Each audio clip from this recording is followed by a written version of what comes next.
After authorities extended the Lunar New Year holiday into February over coronavirus fears, many expected the Chinese indices to get routed on Monday's open. And indeed, it was a bloodbath today in the Far East, with the Shanghai Composite crashing 9% at the open, the biggest one-day move since the 2015 China stock market meltdown. And after the dust has currently settled on today's close, 12 months worth of gains were wiped out on Chinese markets, with Asia and China in particular being one of the leading investment markets for crypto and Bitcoin. We have to ask if these alternative assets will remain immune from the economic fallout of the coronavirus. All this and more in today's exciting episode of Breaking Bitcoin.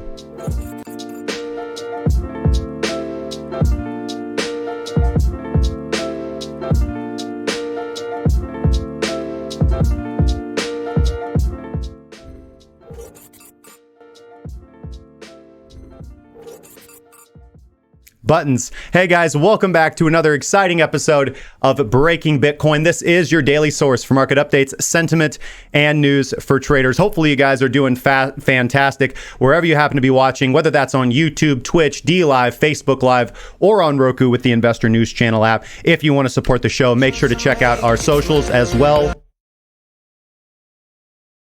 I don't know why OBS just hates me. I don't know why OBS hates me. As well as subscribing here on YouTube and liking the video if you have not already. We've got a fantastic show for you guys today. We're going to be talking about the China meltdown. We're going to be talking about the Chinese markets, looking at our indices, looking at traditional markets with and our precious metals as well, with gold and silver. We're also, of course, going to be breaking down the latest trades that we've put on in the cryptocurrency markets over the weekend, covering our major dollar pairs, covering our USDT pairs, and Bitcoin pairings as well over in altcoin land. We're also going to be talking a little bit about some American political news that might affect the cryptocurrency markets as well, and taking your user-submitted chart requests and questions. So if you have any questions, please drop them in the chat. The moderators will bring them to my attention toward the end of the show. Let me know how you guys are doing in the chat. It's Monday. We're back for another kicking week. Sorry, guys. I promise my vocabulary will pick up here as we go along. But before we get into the show, I want to give you guys some updates for community members. We did a lot this last week. The team has done a lot, and I want to bring that to you. So first off, fantastic mentoring session on Wednesday. We've begun doing the community mentoring sessions for premium, advanced, professional, and elite members. It was another great 2-hour session. Thank you to everybody who came out. We will do it again this Wednesday at 2 p.m. Central Standard Time to 4 p.m. Central Standard Time, which we'll be doing every week from now on. We did movie night on Saturday. Thanks everybody for coming out for that. We watched The Big Short and then followed that up with a roundtable discussion. Honestly, we were in there for overall about, I think, 3 hours total of conversation, an hour prior and almost 2 hours afterwards. So that was awesome. We have a new Discord tutorial article up on the website. You guys can go check that out. It's in the blog. And we also have a new Discord tutorial video coming out this week. It's going to be on YouTube. The new bottom feeder indicator is done. The strategy is done. I'll be showing you guys the results of that strategy today.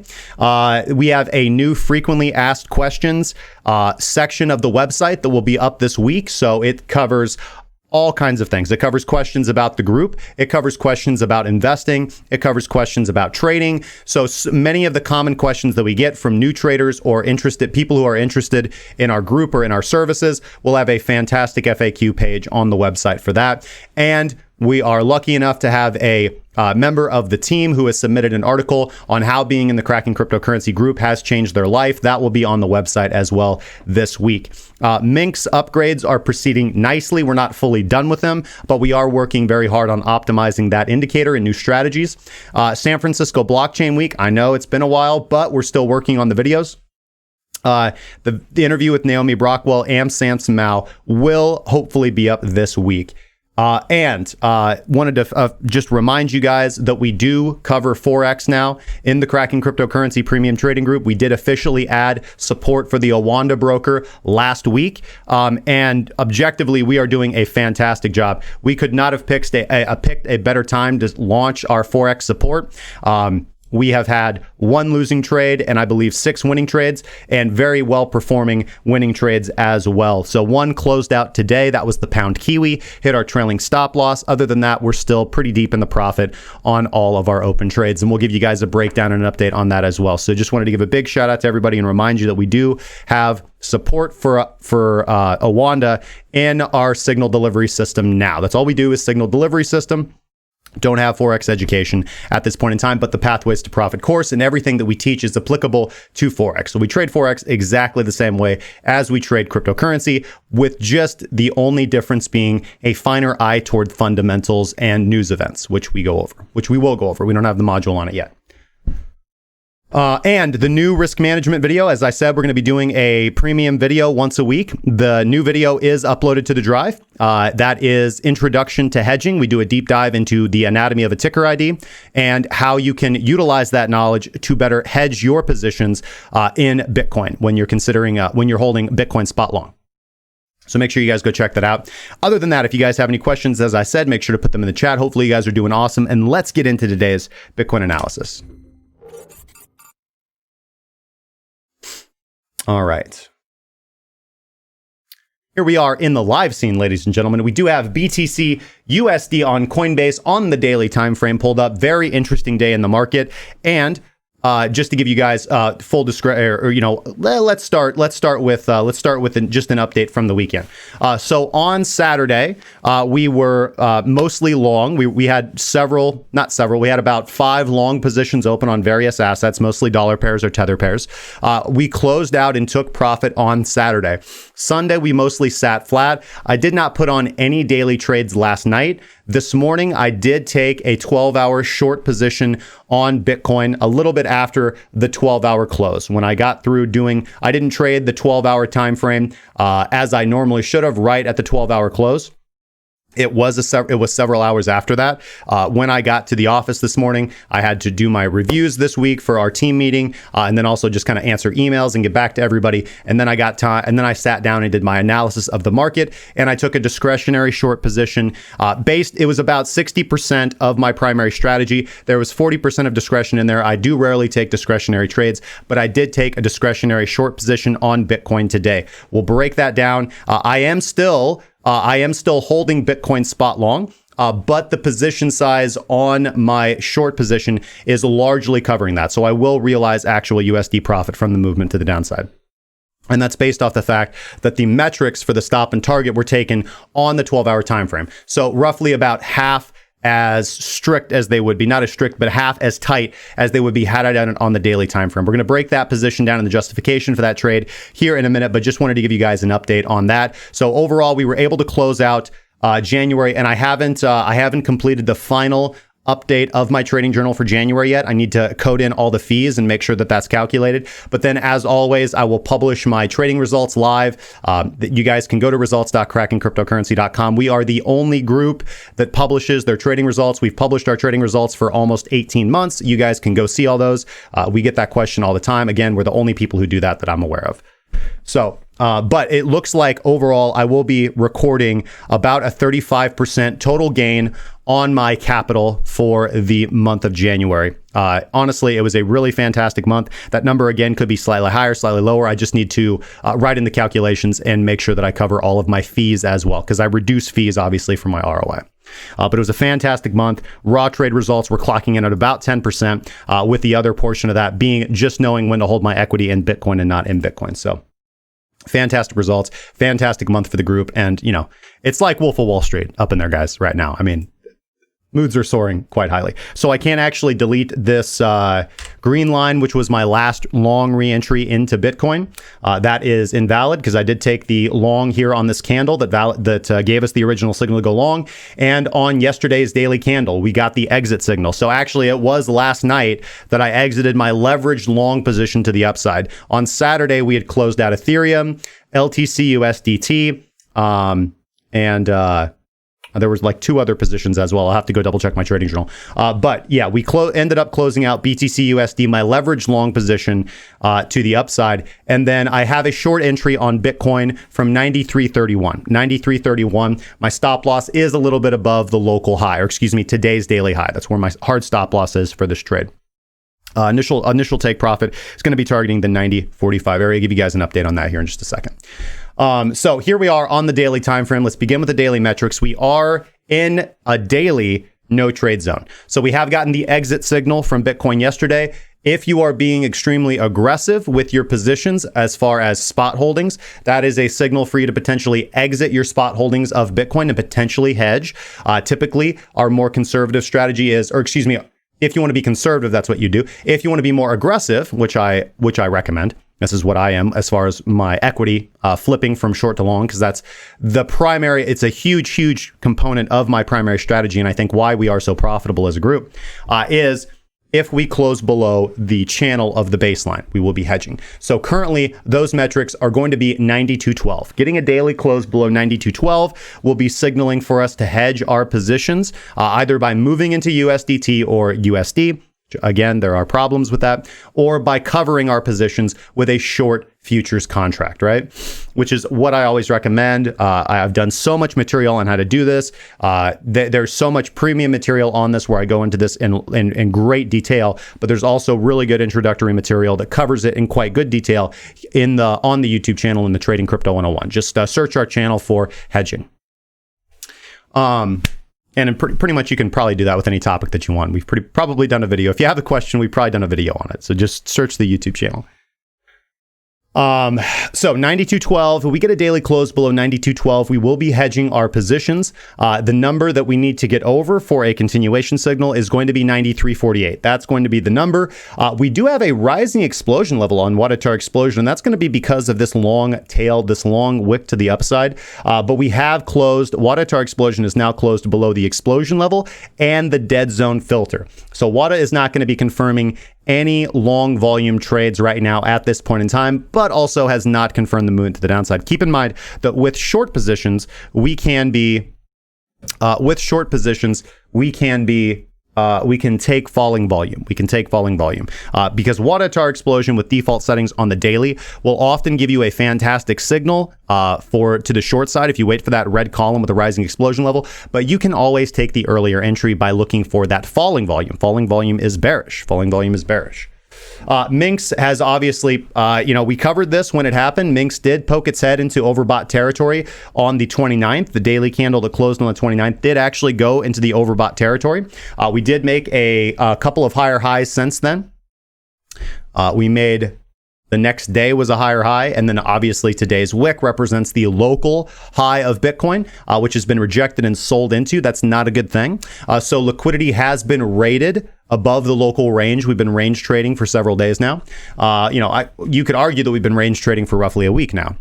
But we have grabbed liquidity to the upside, and follow through to the downside is likely right now. Follow through to the downside is likely right now. That's why I was happy to take the profits on my long position. Now, I am still macro bullish, right? I am still macro bullish. However, the daily is telling me that the correct position to be in, well, excuse me, not the daily, but the 12-hour is telling me that the correct position to be in right now is going to be taking the counter trade to the downside. So that is currently the position that I am in. And we'll look to see if the CME gap gets filled. That's kind of, again, my initial take profit is going to be in the 90.50 area, a little bit higher than that, but the 90.50 area, that's where I'll be securing the profits from my position and then letting the rest ride if we do get a lower dip. We do tend to overshoot when we have these gap fills. So just to show you what we're talking about, here we are over on the CME chart. We have that gap fill stretching all the way down to 90.60, and it does begin at 92.90. So we have dipped our finger right into the top half of the gap so far. I do expect us to fill this gap more concretely. Again, a movement down to about 90.60 is kind of what I expect right now at this point in time. So about a $200 move from Bitcoin. That might happen today. It'll probably unwind over the next couple of days. If we do not end up reversing from here and actually get that nice bullish trade, which I would not be surprised about, obviously would necessitate that I have a losing trade, but I'm okay with that because then that'll give me a very clear re-entry signal to go back into a leverage long on Bitcoin if we do end up having this movement. Getting back up to the $9,600 area now in Bitcoin would be extremely bullish because then that would be, that would basically say like, oh, bears, you tried to, sell us all the way down and you failed because the bulls held support for the third time. That's a pretty good thing, man. That's a pretty good thing. But overall, what we could see come out of this is obviously a swing failure pattern. So there's things we just want to be kind of cautious about. Obviously, a sell-off like that, you always kind of expect to see a little bit more follow-through, especially with the gap below us. And especially with the 12-hour and the daily currently doing what they're doing is a little concerning for long positions at this point in time. So I've taken the appropriate precautions and covered myself, and we'll be taking the trade to the downside and keeping you guys updated on that. Other than that, we do need to close below 90.40 on the daily to be actually looking for daily shorts. So again, although we are in a no trade zone on the daily because we're closing in channel, and if we close below the baseline channel here, we will be hedging. We actually need to get below 90.40 to be looking for a full risk short position on the daily for a trending short to the downside. So we have not lost the bullish momentum. The weekly is still extremely bullish. So again, still quite macro bullish, but we'll take the trade entries as they come. Doesn't mean we always need to be long on Bitcoin. As I said, I still have a small exposure to Bitcoin spot long, but my position size, because of the metrics of how I constructed it using the 12-hour chart, is large enough so that for the most part, I am almost fully covered with my trade to the downside, acting kind of as a hedge and acting also as at risk. I posted that trade out several hours ago for the premium members, so that's good. We got a decent entry on it, looking for further downside. Let's see here. Looking at Ethereum.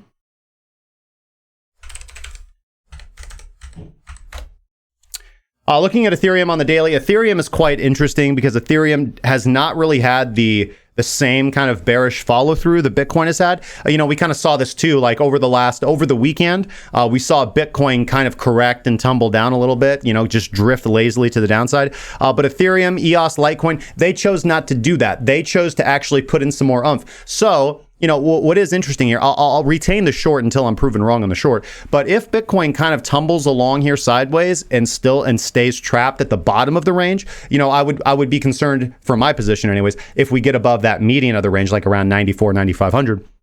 But if we stay trapped in the lower boundary of the range, so let's say, roughly here from like 9,200 to 9,400, then this is actually really good for altcoins, and we can continue to see follow through. But right now, I think the altcoins are responding overall. Bitcoin's, after a pump, if Bitcoin stays flat, this is good for altcoins. We can get some good altcoin pumps coming from this. But keep in mind, if Bitcoin puts in a big red candle, you're going to see even bigger red candles on your altcoins. That's why I went ahead and took profit on the majority of my positions. I was up like 20% on Litecoin on my LTC USDT trade.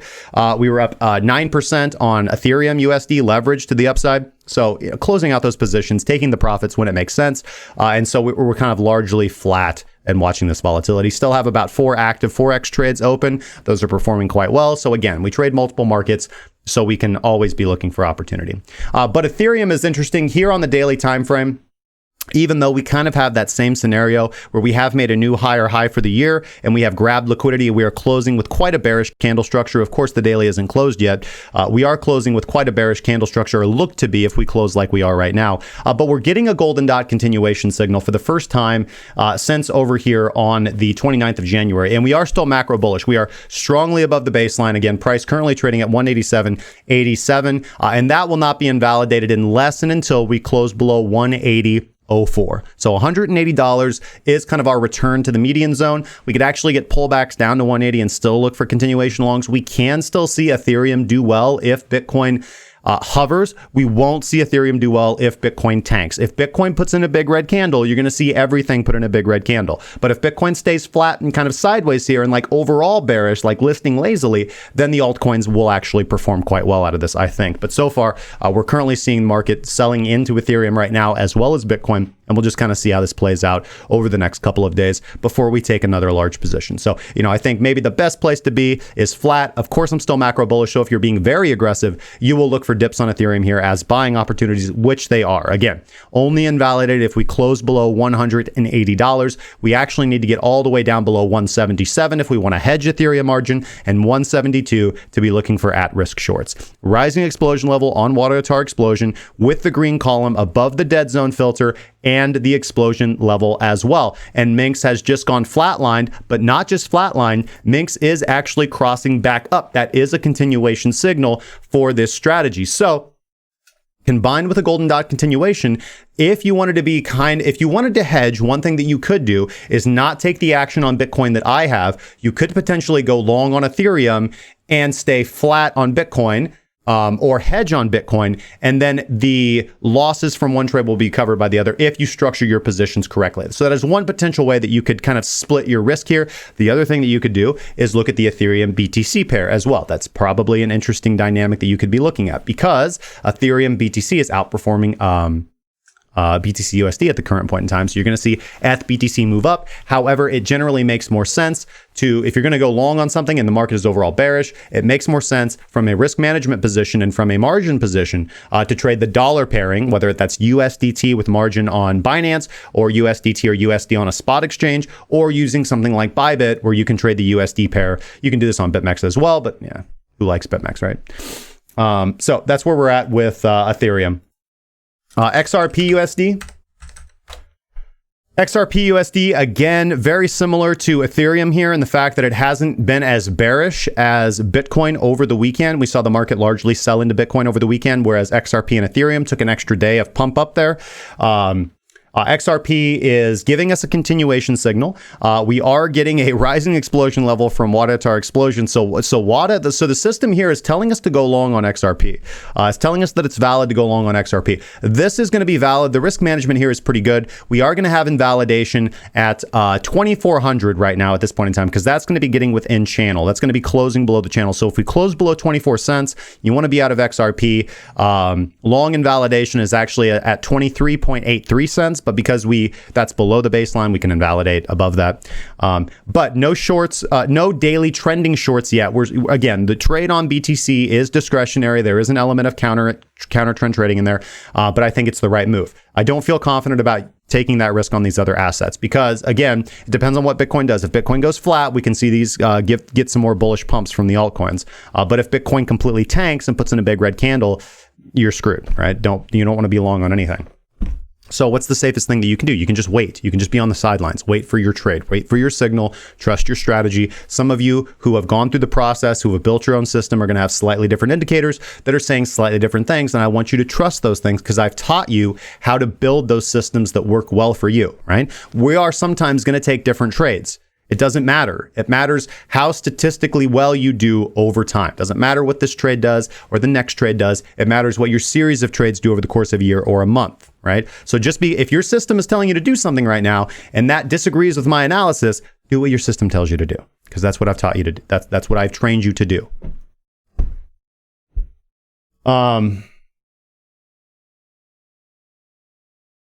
Yeah, pretty good here. Again, Minx hasn't broached into the overbought level, so I can see altcoins actually giving us a little bit of a run for their money here and reversing from this and continuing to move up. But I'm not putting any capital behind that right now, so I'm waiting for a clear signal.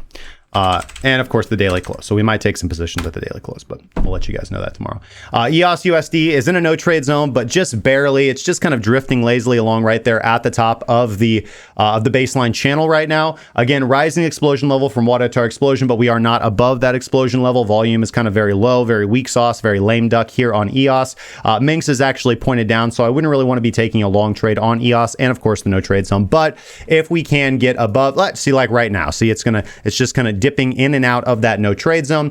So as long as we're closing above $4.16, we could be looking potentially for continuation longs. We are getting the golden dot continuation long signal. But again, with Minx pointed down, I really wouldn't want to do anything on EOS here. And EOS has kind of done the same thing with grabbing for liquidity. So again, largely the dollar pairs look quite similar here. I'm in a short on Bitcoin. I think that there is some potential here for the altcoins to outperform Bitcoin this week, but we'll just have to wait and see. We'll just have to wait and see. So right now, I don't feel that there's some very clear and safe signals. We'll just wait for a little bit more market data. Okay. We did it, guys. I'll take a sip of this water.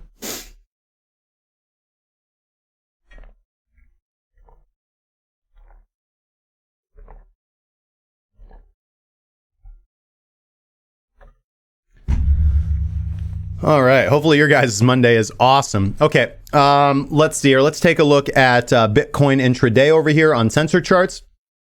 We did just see volume delta divergence turn positive over here. So we could see us stay in this lower bottom of the range before a breakdown. Breakdown might not happen. I've just protected myself. Again, still in the profit from 93.31. So we'll see if that kind of goes against me. I'm comfortable with drawdown. So we'll see how that kind of progresses. Looking at the metrics over here today, we did have a big buy wall excuse me, we did have a big buy wall come in at 92.50. That buy wall is still there. You can see it went down briefly. A lot of people would have tried to short that position, but where did the I've talked about this so many times before. Here's the 5-minute chart. You see the buy wall go down. Does the 5-minute candle close below the wall? No, it doesn't. It wicks to the upside. So you would not have momentum shorted this. You wouldn't have taken the short position if you're simply following what I've showed you over and over and over again. If you see the wall go down on tensor charts and you think that the price is just going to fall through, you have to wait for that candle to close.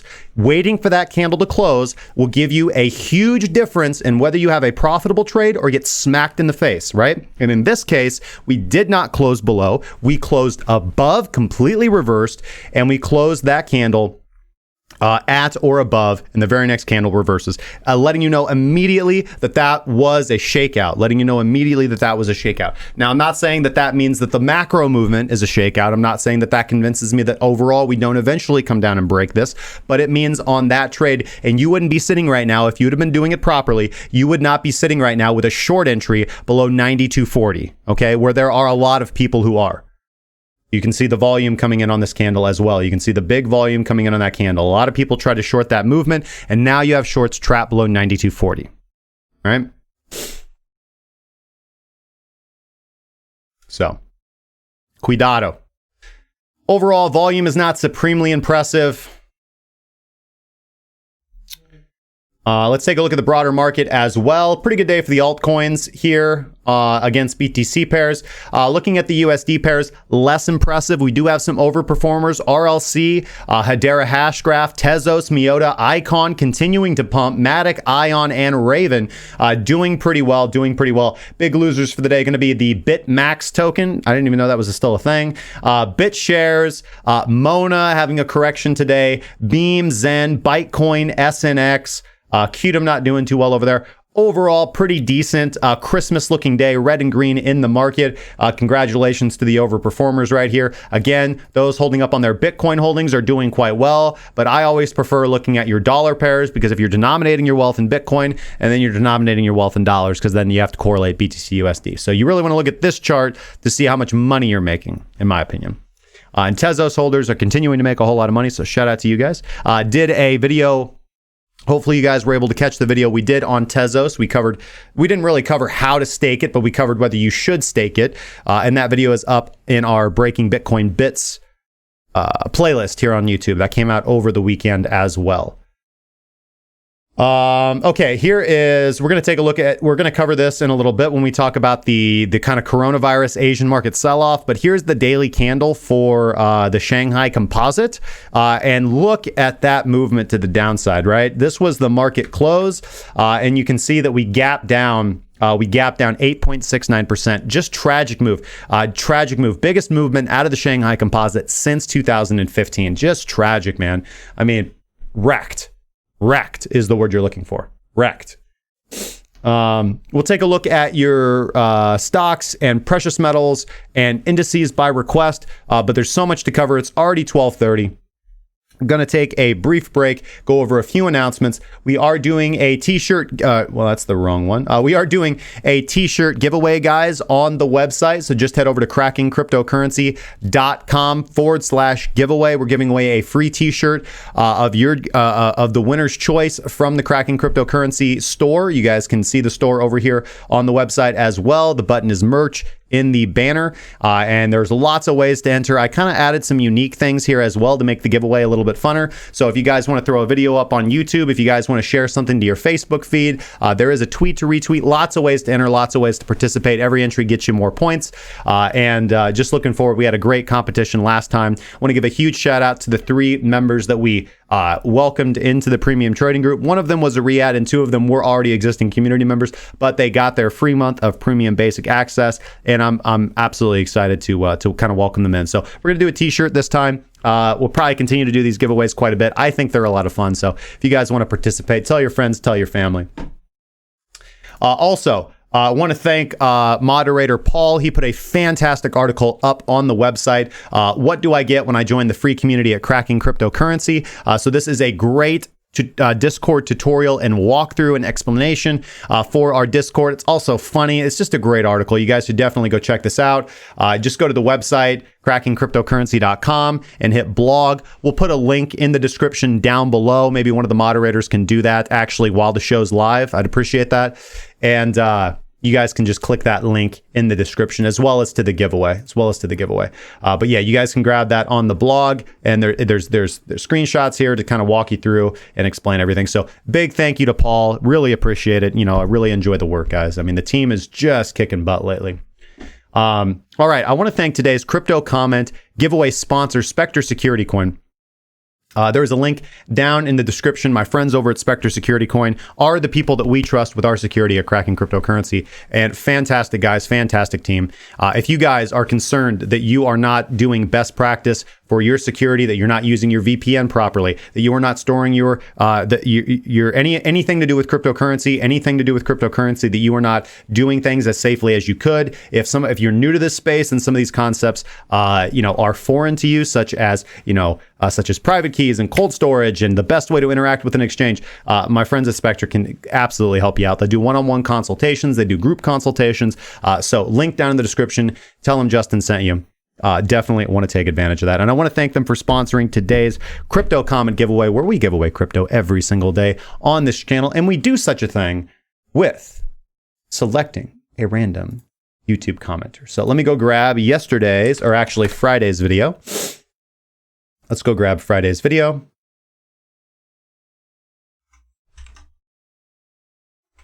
We'll paste this in here.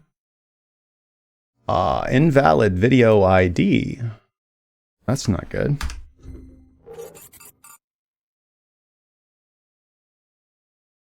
Let's try again. Okay. Did I do something wrong?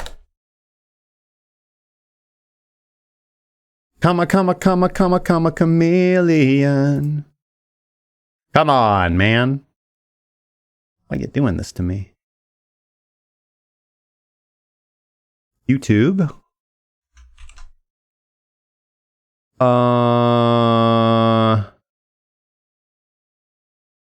Okay. All right, so this is embarrassing.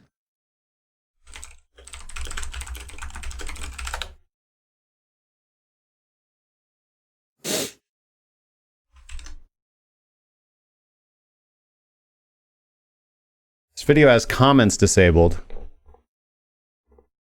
Oh, did we disable comments for the video? Huh.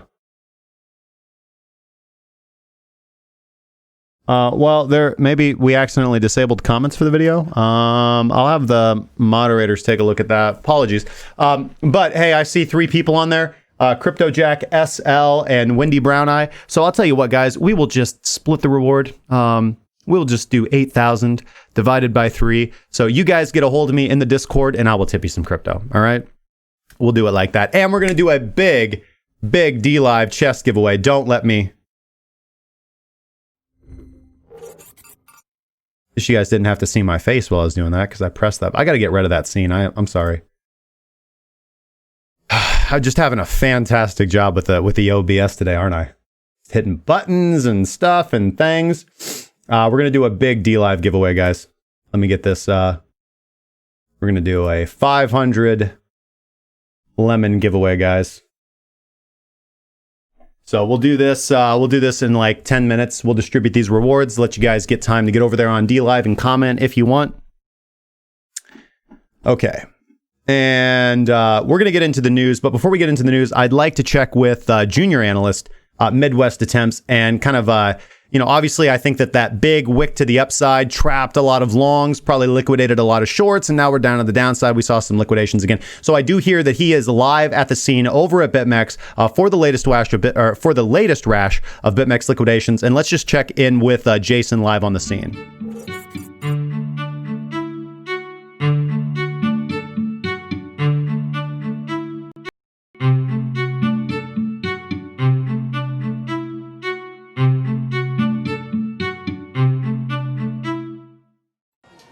Hey Justin, I am live at the latest BitMex liquidation area, and it is a sight to be seen around here. There are things going way over my head. People are angry. That guy over there, I believe his name was Reggie, just lost 13 Bitcoin, but I don't believe him.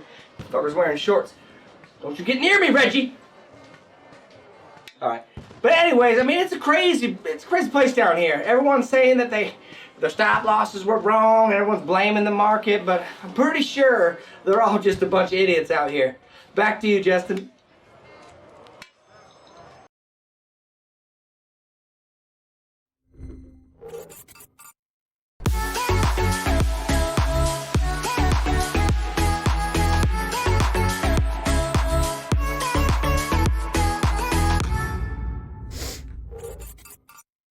Now, on Friday, we covered China's A50 futures market, which had been trading down 3% over the coronavirus outbreak. And now it seems like it was merely a preview for what was to come today over in the Asian markets. On Monday morning, China's markets finally reopened after an extended Lunar New Year holiday as authorities reacted to the crisis, and it was met with a massive wave of selling, which saw the Shanghai Composite crashing 9% at the open, wiping out 12 months worth of gains in a moment's notice. Now, this sort of one-day loss has not been seen since the 2015 China market crisis. Interestingly enough, this sell-off occurred despite the Chinese central bank announcing earlier despite the Chinese central bank announcing earlier in the day it had barred short selling. But perhaps as an oversight, it did not ban selling altogether. Now, as Chinese stocks started to collapse, a flight to bonds saw 10Y Chinese bonds tumbling in yield to 3%, matching the lowest yield since late 2016. Now, China's sell-off seemed to spare no one, with iron ore contracts, copper, crude, and palm oil all plunging by the maximum allowable 8% before the safety filters kicked in.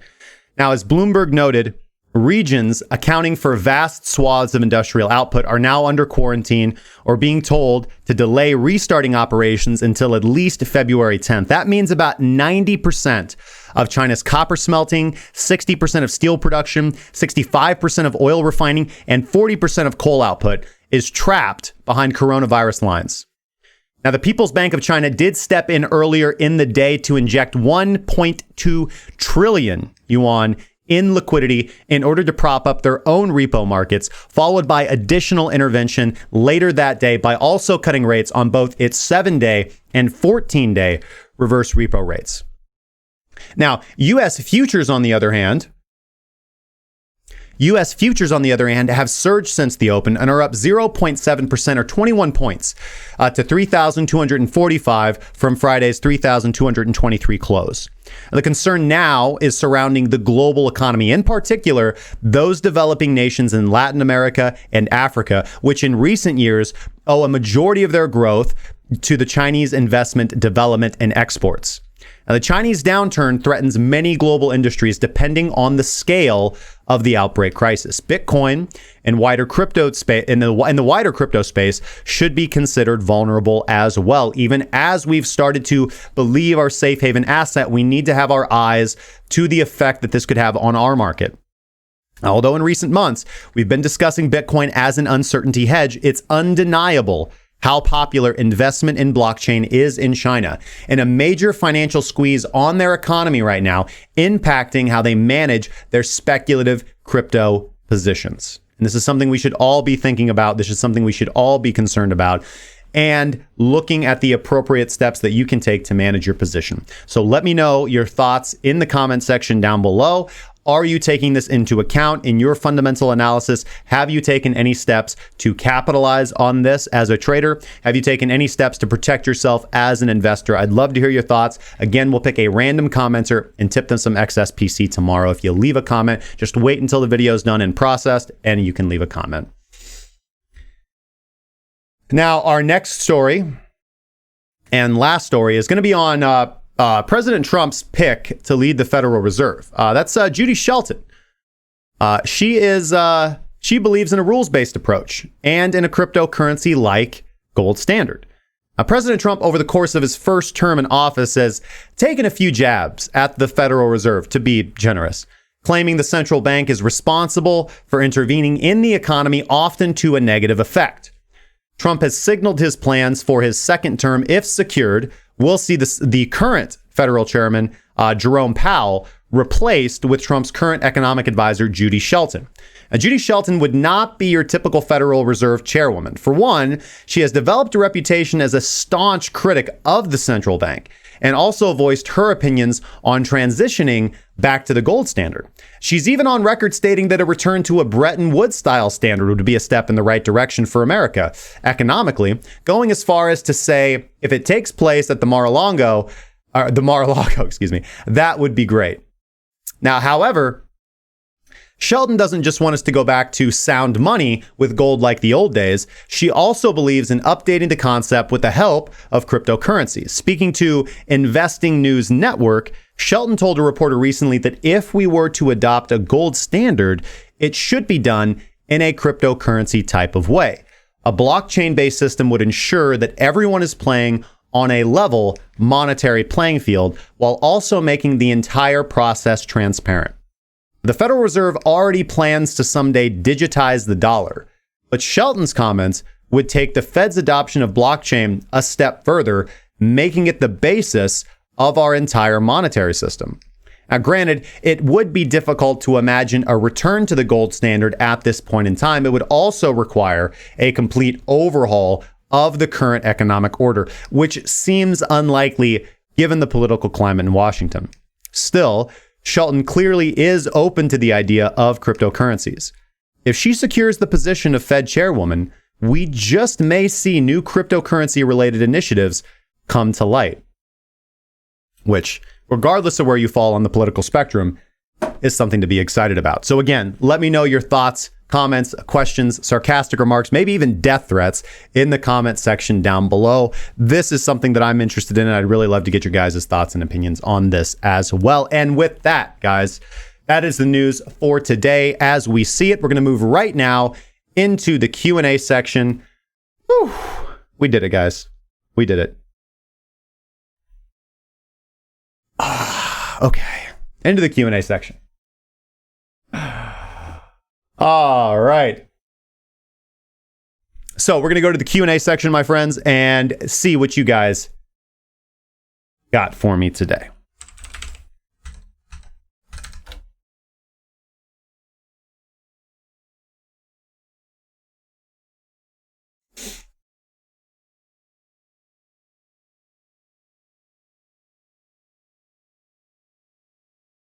But first, let's open up that chest over there on DLive, guys.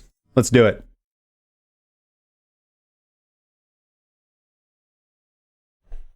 Big chest giveaway, guys. 500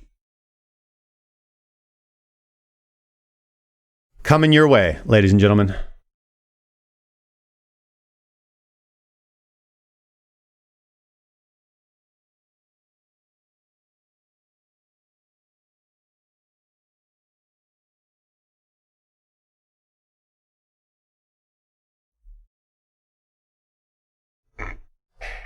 All right. And we got some big winners today. Wendy coming home with 254 lemons. Midwest Attempts, 146. And Ricky T bringing home that whole 100 giveaway, guys. Thank you so much. Sorry for the difficulties we had with DLive last week. But hopefully I have righted it, my friend. Tendies. Tendies coming your way. Okay. Let's see here. First question comes from Roy Coin, and he asks, could I elaborate on what it means when open interest rises while price falls? Are these shorts coming in, or does it mean people have bought the dip? So open interest is going to reflect the mass quantity of directional positions in the market, right? It just means how many people are entering into the market. It doesn't really give us directional bias at a raw level. Could be shorts, could be longs. It just means, well, actually it's both, because there has to be a long and a short for every, there's a long and a short on every side of the market for a new position to come into account. So really, so when open interest rises, it means that technically both. Both are entering into the market, right? It just means that there's more active market participants now. That's all that open interest measures. It measures active market participation. So very similar to volume, falling open interest is almost always bearish. It's always bearish, whether price is rising or falling. If price is rising and open interest is rising, that is generally considered bullish. If price is falling and open interest is rising, that's generally considered bullish as well, as it means that, yes, people are attempting to aggressively enter into positions. Remember that if price is moving down and you're getting close to a range bottom-ish and a lot of aggressive selling comes into the market, you can see a breakdown. Often you will see it get bought up, right? That often means, remember, volume comes in at the beginning and the end of a trend, right? So it comes in at the initiation of a trend, and it comes in a perfect scenario, and in most cases you can see it depending on what time frame you're watching. It comes in at the end of the trend. So when price stops moving up and begins moving down, that is usually culminated with a blow off top or a spree of buying, right? And this is kind of late stage buyers finally entering into the market, and their buy orders are filling the sell orders of individuals that bought down at the bottom. All right. Similar for shorts, when people finally sell or try to short, they are selling the buy orders, the limit buy orders, which are the take profits of individuals who shorted at the top or sold at the top, right? So that's typically how this works. Yeah, open interest is generally considered to be bullish if it's rising, regardless of what price is doing, and bearish if it's falling. Now, you can ascribe a little bit more nuance to this. I like to keep it simple as far as I think if you're just starting out to understand open interest, I think that's the best way to consider it. Rising open interest is bullish, falling open interest is bearish, very similar to volume. But then, of course, you can also look at again, very specifically, price rising, price falling. What is open interest doing? Et cetera, et cetera. So there's 4 possible scenarios that you could get out of this, right? Price is rising, open interest rising, price is rising, open interest is falling, price is falling, open interest is rising, price is falling, open interest is falling, right? So you could just make a nice cheat sheet, but I think the initial cheat sheet is generally rising open interest is bullish, falling open interest is bearish. Bob Smith says, so am I expecting a bull run in the next week? So overall, I am macro bullish. We are in a bullish run, sir. We've been in a bullish run for a while now. I talked about this back in January when we got the weekly long signal from the breaking Bitcoin indicator and our overall indicators when we got the initial be bullish signal, and that was confirmed by us initially going spot long into Bitcoin. Now, because we trade the daily, we're a little bit more frequent, we're a little bit more aggressive. This is how we outperform the market. This is how we beat the market. Am I expecting a bullish run this week? It depends on the length and the severity of the correction here. It depends on the length and severity of the correction. Let's fill the gap. Let's see what kind of volume we see coming in on the sell-off, and then we'll see. Yes, overall, I am macro bullish, but it's very hard. I'm sure a lot of people would blow smoke up you right now and tell you, yeah, man, I can tell you on what date we're going to be at these prices. That's not technical analysis. That's tea leaf reading. I don't do that. I just follow the trend and I do what my objective data-driven system tells me to do. And that's how I've been able to consistently outperform the market. And that's what I teach other people to do. So I don't know dates. I can't give you dates. Could we get a bullish run this week? That is more likely to happen than a massive bearish initiation because we are macro bullish, right? Let's see here. Peckham27 says, hey, Justin, can you please talk about the diamond on the 4-hour shows hidden bullish as lower lows on RSI? So I am interpreting from that there's a diamond pattern on the 4-hour chart, and you're also seeing hidden bullish divergence. Okay, let's take a look at the 4-hour chart. And we'll put the RSI on here. We're going to have to take something off. Take these off. How's that?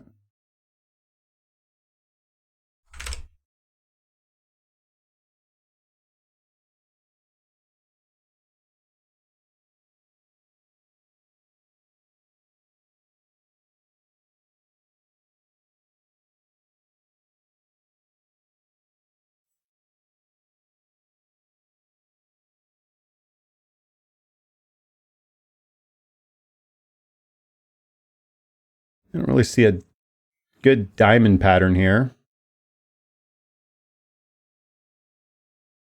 DaVinci has a fantastic walkthrough of the diamond pattern in the premium drive for premium members. DaVinci trades patterns. I don't really see a convincing 4-hour pattern here. The only pattern that I see here that's mildly convincing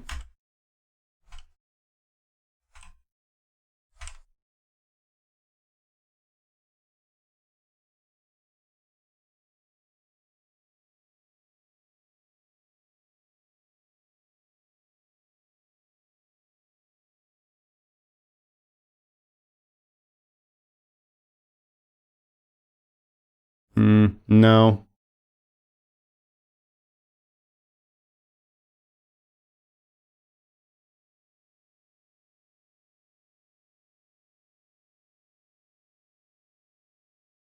Something like that. I assume that if you wanted to draw it more appropriately or be a little bit more specific, it would look more like this.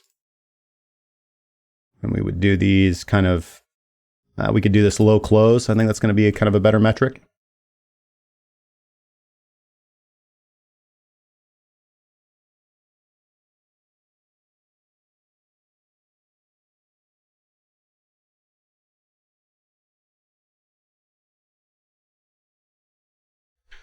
So that's a head and shoulders with a tilted neckline. And that level is going to be 92.17. So a 4-hour close below 92.17 would be pretty convincing. I think Peter Brandt also tweeted this morning as well. I believe I saw a head and shoulders from Peter Brandt. And Peter Brandt's usually wrong. No offense. I like Peter Brandt. He's a fantastic analyst. But he tends to be pretty wrong on Bitcoin.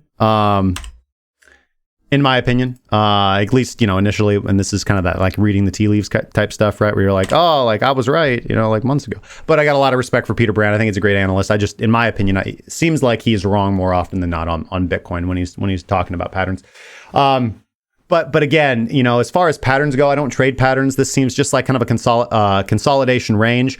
And we've had this nice liquidity raid. I mean, these are the metrics that I look at. Range, lowering volume, look at momentum oscillator. This is getting kind of really crappy.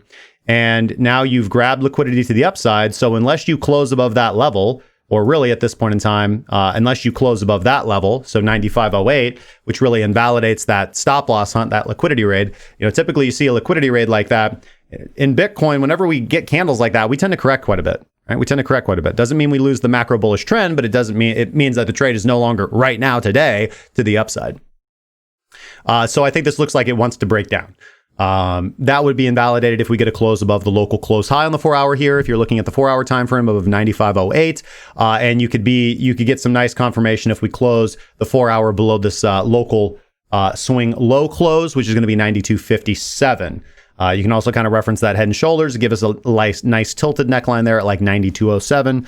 But I think why would you wait for the entry on that? Momentum oscillators are pointing down here as well. As far as hidden bullish divergence, this is going to be a higher low higher low in price action with a lower low in the oscillator. And I don't see that. We've got a low here. And it seems like we have, so this is, okay. So that's going to be type C hidden bullish divergence. It's the weakest type of hidden divergence because you don't actually have, in my opinion, it's like super slight, man. You have a slightly higher high here. Remember, the RSI is not measuring highs and lows. The RSI is measuring closes. So if you're looking at wicks, the RSI doesn't look at that. The RSI only looks at closing price. So it doesn't, in fact, for time transformation, we've coded in an advanced module. So if we look at time transformation will do wicks. We have this option for calculate advanced price action. And that means that we'll look at the wicks, right? None of your momentum oscillators are looking at wicks by default. A stochastic does to a degree, but it's slightly different. If you want more information on that, go watch my Trading Crypto 101 on the stochastic oscillator, which is here on the YouTube channel. But RSI does not look at highs and lows. It looks at closing price only. So you have pretty much an equidistant close here. I mean, it's a little higher, but I mean, you're in type C land right here where it's very, very weak. So this is the weakest type of hidden bullish divergence. Yes, you have a lower low on the oscillator. That looks pretty weak to me, man. Yeah, and you can kind of expect a very weak follow through. Like if it was type A, div, then maybe we could expect a strong reaction. Again, maybe up to like 93, or excuse me, 93.50, 9400. But unless we get some big volume coming in here, yeah, that doesn't kind of affect my opinion at all. That's really weak. It almost feels like we're kind of searching for something there, man. Copenhagen, thoughts on the monthly gold chart, brother?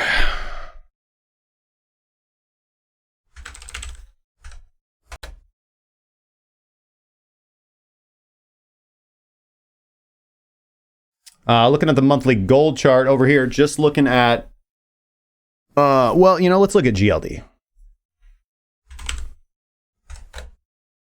Yeah, let's look at the monthly GLD.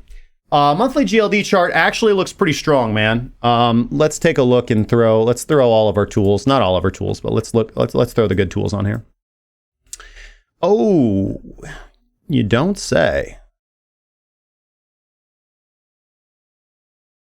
Interesting. Okay. So there are two possible things that can happen here, man. I don't know if you noticed this, but Minx just recently went overbought and has recovered from overbought territory here on the monthly. There are two things that can happen with Minx.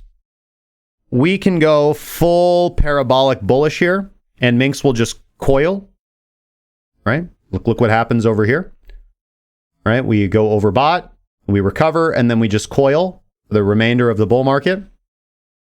And that is going to be confirmed by making a higher high on the monthly.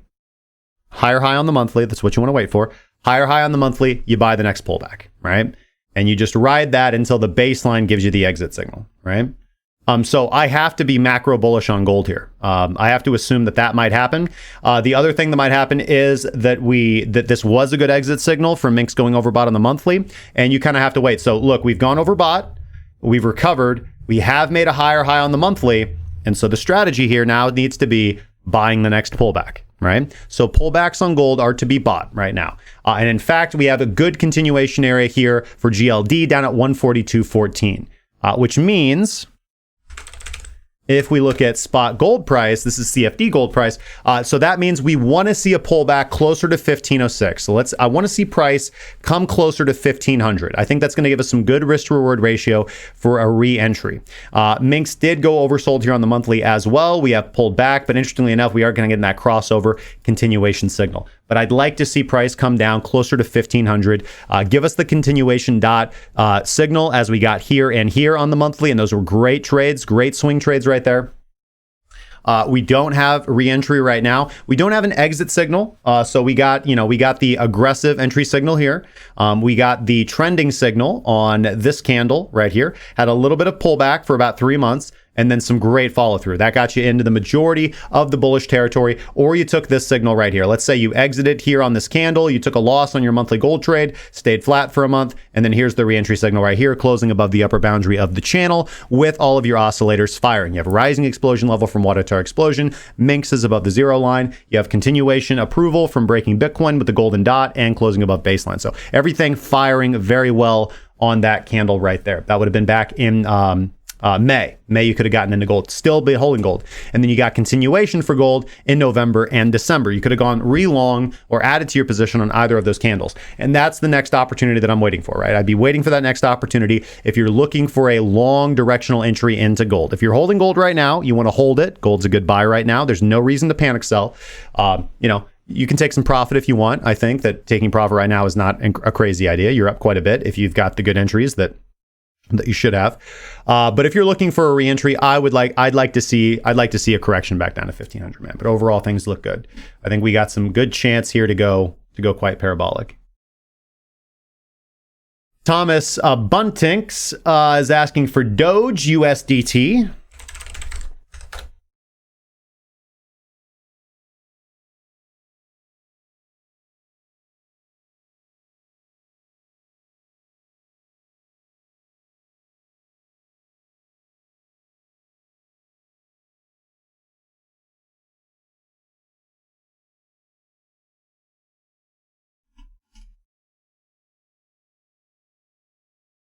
Interesting. Anyways, Doge USDT is having the same kind of result intraday as the is having kind of the same result as the rest of the USD pairs that are correlated to Bitcoin. It is seeing a little bit of a sell-off. We did get some nice bullish appreciation so far on today's current candle, but we are currently seeing sell-off and entering into a bit of a no trade zone here on the daily.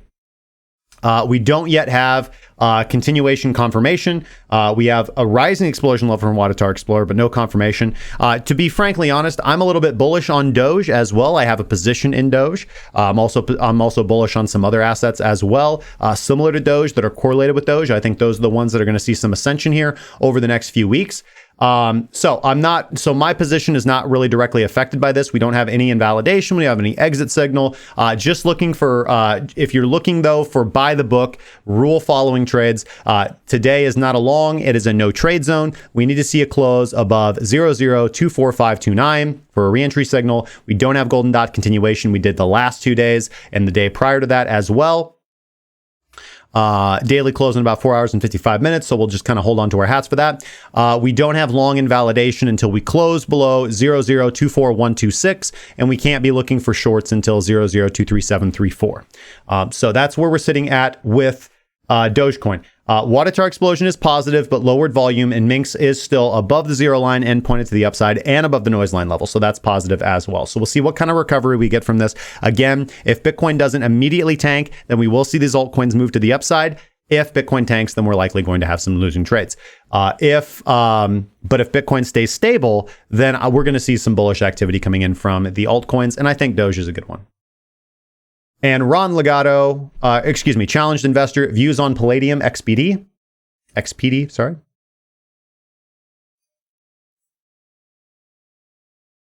look at XPD USD. XPD USD is interesting. We do have an exit signal from shorts today. We do not have an entry signal. We are overall slightly bearish on XPD. We have gone below the zero line on Minx, which is a trending entry to the downside. And have not had the kind of follow through on that. We could have gone, we kind of got the continuation short over here. That seems to have reversed on us. So again, didn't get the best entry on that. That trade just simply did not pan out. We are going to have to be bearish below 2368, 2394 really. We need to currently to get a close above 2394. And right now, because our initiator has flipped bearish, we need to be back above 2433. So Palladium is kind of the gift that's kept on giving, but this is not a dip that I'm looking to buy. It seems like we have invalidated the bullish trend currently on Palladium, and I would be looking to continue to take this to the downside and waiting for the next entry signal on Palladium. Again, the daily candle hasn't closed yet. We've got a few hours to go here on XPD. So let's see if we do get some selling that actually would hold this trade open for us. But currently that's not happening. Looking like shorts should be exited, and we'll look for the reentry signal here once we get it. But I'm not currently bullish on Palladium at this point in time. Not on the daily anyways. And a look at MCO USD from Mr. Legato. Let's just go as calculated by, let's just do as calculated by Binance, by TradingView, excuse me. MCO USD looking very, very good, man. We had bullish re-entry on this candle right here coming out of the no trade zone and continuation on the next candle. This is great. MCO is good, man. From this entry right here, I think we would have already hit take profit 1, move your stop loss to break even, and let that thing ride, man. Yeah, I think it'd be a little aggressive if we went for the entry here. We're very close to the overbought level on Minx.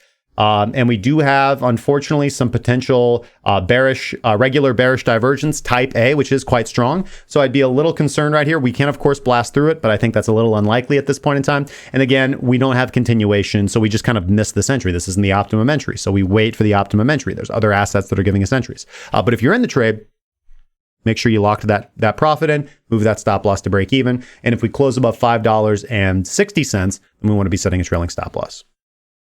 All right. Great questions, guys. Thank you so much for everything. And with that, we're going to get to the end of our show.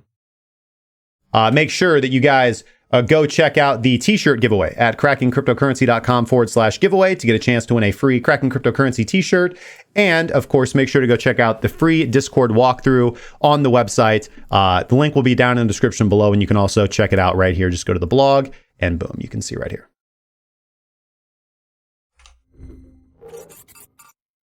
All right, guys. Woo! We did it, man. Thank you so much for joining me for another exciting episode of Breaking Bitcoin Market Update, your daily source for market updates, sentiment, and news for traders. If you have not already, make sure to help us out by following us on our socials and subscribing here on YouTube and liking the video if you have not already. If you enjoyed the content, if you like the content, please leave a comment down below or a question, comment, sarcastic remark, or death threat, if so applicable. Highly appreciated. I'll do my best to respond to you within the next 24 to 48 hours if the question is germane to the conversation. If you have not already, join the Discord. Links in the description down below for everything you could possibly need in life. And if you are interested in becoming a professional trader and would like to join our community, please check out everything that we do at premium.crackingcryptocurrency.com. Link in the description below. I want to thank the team for putting together today's show. I want to thank the audience engagement, the questions that were asked, fantastic questions. Never be shy to ask anything, guys. Literally, if you think it's a noob question, I'm more than happy to answer it. It's not a noob question. The only questions that aren't asked, questions are only stupid if they're not. There's got to be a way to do that. You guys know the saying, right? There's no such thing as a stupid question, right? The only stupid question is, do I hold XRP? Moving right along. Oh, I didn't share the bottom feeder data with you guys. Shoot, we'll do that tomorrow. I'm sorry, guys. We kind of got rushed. I was going to show you guys the strategy results for the bottom feeder. We'll do that tomorrow. So I'll make sure that the team puts that on my to-do list. I just saw that comment in the live chat. Apologies for that. We'll do that tomorrow. First thing. All right. I will be back tomorrow at 12 p.m. Central Standard Time, and I will see you guys in the Discord. Trade safely and be awesome to each other.